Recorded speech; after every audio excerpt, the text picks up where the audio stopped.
I've always had a sixth sense about when something was off with Mark, my husband of 6 years. It was one of those quiet evenings, the kind where you can hear the clock ticking in the background, that I noticed it. Mark was lost in thought, staring blankly at his half-eaten dinner. "Mark, what's up? You've barely touched your food," I said, trying to sound casual. He glanced up, forcing a smile. "It's nothing, Clara. Just tired, I guess." I knew better than to buy that. Mark was many things, but a good liar wasn't one of them. "Come on, spill it. You've been off since you got home." He sighed, running a hand through his hair. "All right, it's my mom. She called today." My heart sank a little. Linda, my mother-in-law, well, let's just say she was a character. She lived life on her own terms, which usually meant being at odds with how the rest of us saw the world. "What did she say?" I asked, bracing myself. "She wants to see Jake," he said, referring to our 4-year-old son. I was taken aback. It had been years since Linda had shown any interest in us, especially after the falling out we had. I couldn't help but remember the last time we were all together. The way she had a comment about everything, from how I dressed to how I should be raising Jake. I tried to keep my tone light. "Wow, that's unexpected. What did you tell her?" Mark shrugged. "I said I'd talk to you about it." There was an uncomfortable silence. I knew what he was asking. Despite everything, he wanted his mother to be a part of our son's life. But the memories of her past intrusions, her unasked for advice, and her peculiar ways were too fresh in my mind. "Okay," I finally said. "She can see him, but I have conditions." Mark looked relieved, but cautious. "Like what?" "She only visits when I'm around. No unsupervised time with Jake, and no pushing her. Beliefs on him." He nodded, understanding the unspoken fears behind my conditions. "Fair enough. I'll let her know." As I cleared the table, my mind raced with questions. Had Linda changed? Could I trust her around Jake? I wasn't sure, but one thing was certain. I'd do anything to protect my son. And if that meant facing Linda head-on, so be it.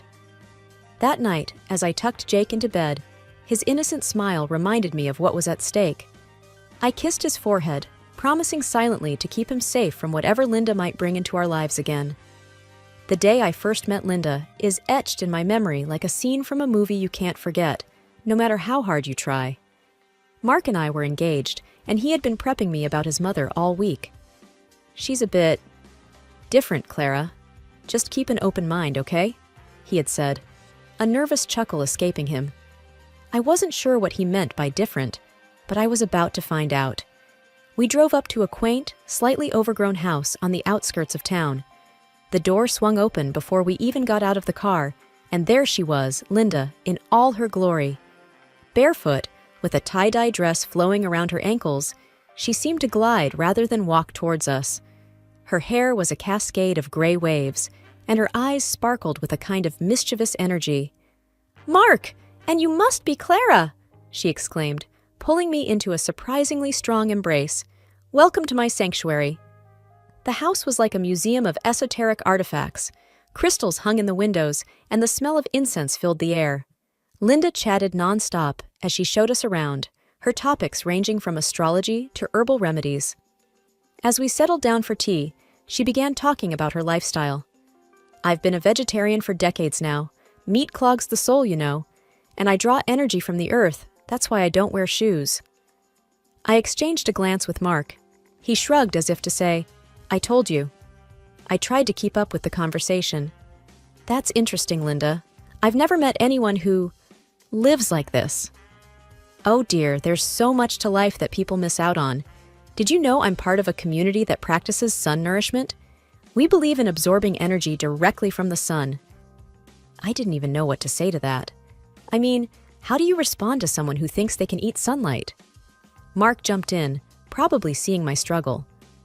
"Mom, why don't you tell Clara about your yoga retreats?" Linda's face lit up. "Oh, they're divine. Yoga is not just exercise. It's a way to align your chakras and cleanse your aura." The rest of the visit passed in a blur of Linda's tales about her travels and spiritual awakenings. It was overwhelming, to say the least. On the drive home, I turned to Mark. "Your mom is certainly unique," I said, trying to find the right words. Mark chuckled. "That's one way to put it. You okay?" I nodded, still processing the experience. "Yeah, just a lot to take in. She's different, all right." Our wedding day was supposed to be the happiest day of my life, and it was, mostly. Linda managed to keep her unconventional comments to a minimum, which I was grateful for. But the real challenge began after the wedding when I found out I was pregnant. I remember breaking the news to Mark and Linda over dinner at our place.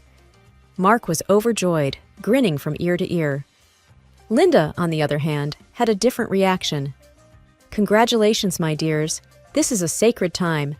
You must be very careful about the energies around you, especially during pregnancy," she said, her eyes gleaming with a mix of excitement and seriousness. I smiled politely, not really sure how to respond. "Thanks, Linda. We're really excited."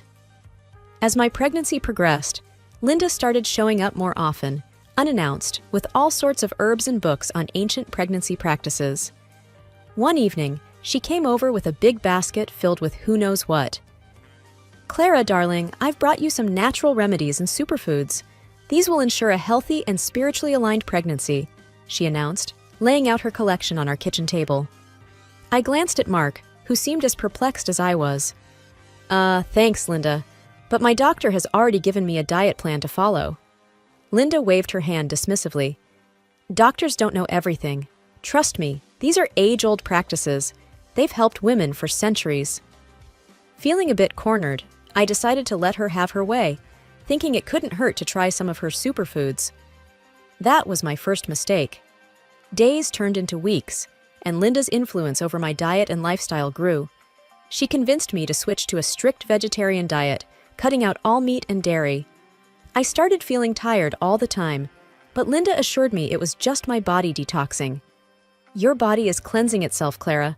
It's all part of the process," she'd say every time I brought up my fatigue. One day, I was at the grocery store, picking up some vegetables as per Linda's pregnancy diet, when everything went black. The next thing I knew, I was lying on the floor with a crowd of people around me. I woke up in the hospital with Mark by my side, looking worried. The doctor came in, a stern look on his face. "Mrs. Johnson, you fainted because of severe nutritional deficiencies. This diet you've been on is dangerously low in protein and other essential nutrients. It could have harmed your baby," he explained. I was in shock. All this time, I thought I was doing what was best for my baby, but instead, I was putting both of us at risk. Mark was furious. "I can't believe this. Mom has gone too far this time." I nodded, feeling a mix of anger and guilt. "I never should have listened to her. I'm sorry, Mark." "We'll fix this, Clara. No more of Mom's advice. From now on, we stick to what the doctor says," he said, squeezing my hand. That incident was the turning point. I realized that Linda's intentions, however well-meaning, were not always right. It was a hard lesson learned, but one that I needed to protect my family. After the hospital incident, things changed between Linda and us. Mark and I decided it was best to limit her influence, especially regarding my health and our baby. But Linda, being who she was, didn't take this lightly. A few days after I was discharged from the hospital, Linda called. I braced myself as I answered the phone. "Clara, dear, how are you feeling?" Linda's voice was laced with concern, but I could sense the underlying tension. "I'm better, thanks. The doctor has me on a new diet plan now," I replied cautiously. There was a pause on the other end. "I heard about what happened. I'm just so worried about you and the baby.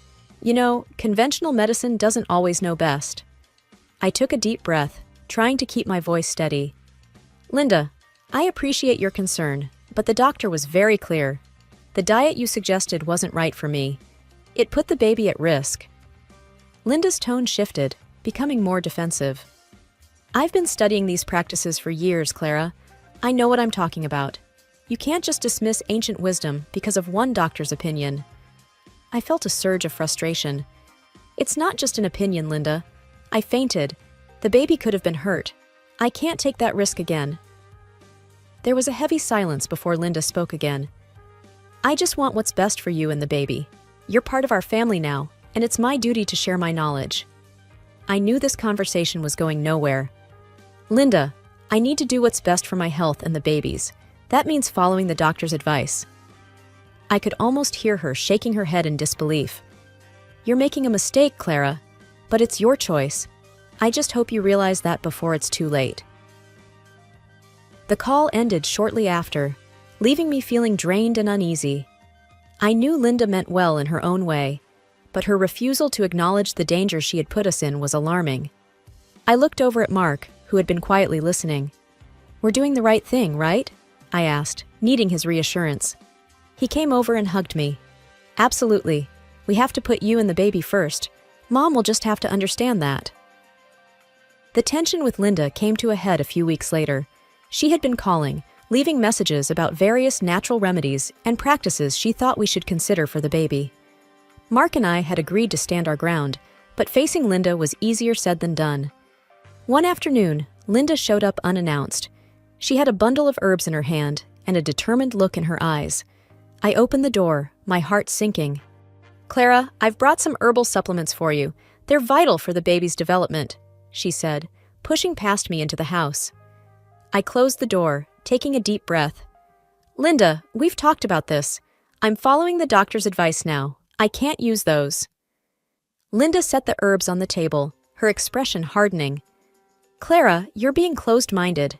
These are ancient remedies, proven to work for centuries. I could feel my frustration mounting. Linda, I appreciate your help, but what you suggested before was dangerous. I can't risk my baby's health. She turned to face me, her eyes narrowing. I'm only trying to help. You're rejecting valuable knowledge. Do you think you know better than generations of wisdom? Mark walked into the room, sensing the rising tension.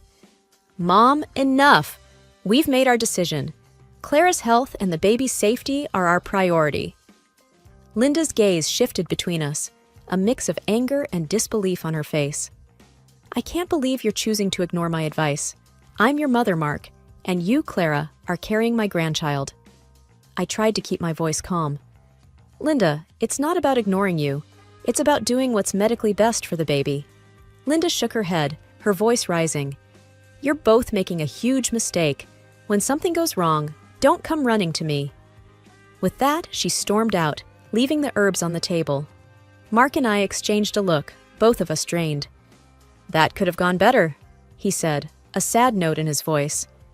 Yeah, but we had to stand our ground, I replied, feeling a mix of guilt and relief. After that day, Linda stopped calling and visiting. It was a painful estrangement, but Mark and I knew we had made the right choice for our family's well-being. And now she has reappeared in our lives, after several years of absence. What will happen next? I didn't know that. The day Linda came to visit, I felt a mix of apprehension and hope. After Mark relayed her request to see Jake, our 4-year-old, I had agreed, setting my own terms. She could visit, but only in my presence. As she stepped into our home, I braced myself for what was to come. Hi, Linda, I greeted her cautiously, watching as her eyes instantly found Jake, who was playing on the living room rug. Linda smiled, a genuine warmth in her eyes I hadn't seen before. Hello, Clara. And is this the young man I've heard so much about? Jake looked up, curious but shy. Hi, he mumbled, clutching his toy car. The visit started smoothly, with Linda making small talk and playing with Jake. She seemed different, more considerate, and less imposing than before. It was a relief, yet I couldn't shake off my guard completely. As we sat down for tea while Jake played nearby, Linda's conversation took a familiar turn, but with a new twist. I've been exploring more into alternative medicine, Clara. It's fascinating how much we can heal naturally, without any pills or chemicals. I tensed, memories of her past advice flooding back. That's interesting, Linda, but I believe in a balance between natural remedies and conventional medicine. Linda nodded, but there was a hint of her old stubbornness in her voice. I understand, but I've moved past conventional medicine entirely now. I've never felt better. I chose my words carefully. It's great that it works for you, Linda. But for Jake, I prefer to stick to the advice of his pediatrician, especially when it comes to medications. Linda paused, her expression thoughtful but not argumentative. I respect your decision, Clara. I just want what's best for Jake, in my own way. The visit ended on a positive note, with Linda promising to return soon. After she left, I sat down, trying to process everything. It was a step forward, but Linda's complete turn away from conventional medicine worried me. Could I really trust her to respect our choices for Jake's well-being? I shared my concerns with Mark that night. She's trying, I can see that. But her views on medicine, it worries me. Mark nodded, understanding. We'll just have to be vigilant, Clara. We can't let our guard down. As I went to check on Jake, sleeping soundly in his bed, I knew this was just the beginning. Rebuilding trust with Linda would be a delicate balance, one we'd have to navigate with both our hearts and minds open. It had been a few weeks since Linda's first visit, and things were going surprisingly well. She had been respecting our boundaries, and her visits had become a regular part of our weekends. That's why I didn't worry too much when I had to run some errands one Saturday, leaving Jake with Mark. I was browsing through the aisles of the grocery store when my phone rang. Seeing Mark's name flash on the screen, I answered cheerfully, "Hey, everything okay at home?" "Clara, I had to rush to work for an emergency. I left Jake with Mom. She insisted it was fine." Mark's voice was hurried and tense. My heart skipped a beat. "You left him with Linda? Alone?" I asked, trying to keep the panic out of my voice. I know, but I didn't have a choice. It was really urgent," he replied. I cut the call short, my mind racing. I abandoned my shopping cart and rushed to Linda's house. As I pulled into her driveway, I could feel the unease settling in my stomach. I knocked on the door, and Linda opened it, a forced smile on her face. "Hello, Clara. Jake's here. We've been having a lovely time." "Where is he, Linda?" I asked, stepping inside. "In the living room," she said, leading the way. I found Jake on the couch, his face red from crying, a makeshift bandage wrapped around his arm. My heart dropped. "Jake, sweetie, what happened?" I rushed to his side. He winced as I touched his arm. "I fell down, Mommy. It hurts." I turned to Linda, my voice shaking. "What did you do to him?" Linda's expression was one of nonchalance. "Oh, he just had a little fall. I put some fern and a bandage on it. It's a natural remedy." I couldn't believe what I was hearing. A natural remedy? "Linda, he needs a doctor. This could be serious." Linda shrugged. "He's fine, Clara. Kids fall all the time. He'll be okay." I didn't wait another second. Scooping Jake up in my arms, I headed straight to the car, Linda's protests fading behind me. At the hospital, the doctors confirmed my worst fear. Jake had a fractured arm. I sat there, holding his hand while they put a proper cast on, fighting back tears of anger and guilt. Mark arrived soon after, his face a mask of worry and regret. "I'm so sorry, Clara. I should have never left him with her." We both knew that trust had been broken. Linda's refusal to see the seriousness of the situation was the last straw. As much as it pained us, we knew we had to keep her away from Jake, for his safety. That night, as I tucked Jake into bed, his small face illuminated by the nightlight, I promised myself that I would always protect him, no matter what. The lesson was clear. Sometimes, love means having to make hard decisions for the greater good. The confrontation with Linda was inevitable. After the incident with Jake, Mark and I were united in our resolve. We needed to make Linda understand the gravity of her actions. When Linda arrived at our home, there was a palpable tension in the air. She seemed unaware of the seriousness of the situation, her demeanor casual as she greeted us. "Clara, Mark, how's Jake doing?" Linda asked, as if nothing significant had happened. I took a deep breath, my words laced with controlled anger. "Linda, Jake had a fractured arm because of your negligence. We need to talk about this seriously." Linda waved her hand dismissively. "Oh, come on, Clara. Kids get hurt all the time. I did what I thought was best." Mark's face reddened with anger. "What you thought was best? You ignored basic safety, Mom. You could have seriously harmed our son." Linda scoffed. "I'm his grandmother. I was taking care of him. You're blowing this out of proportion." Her casual dismissal of our concerns was like a slap in the face. "Blowing this out of proportion? Linda, he could have had more than just a fracture.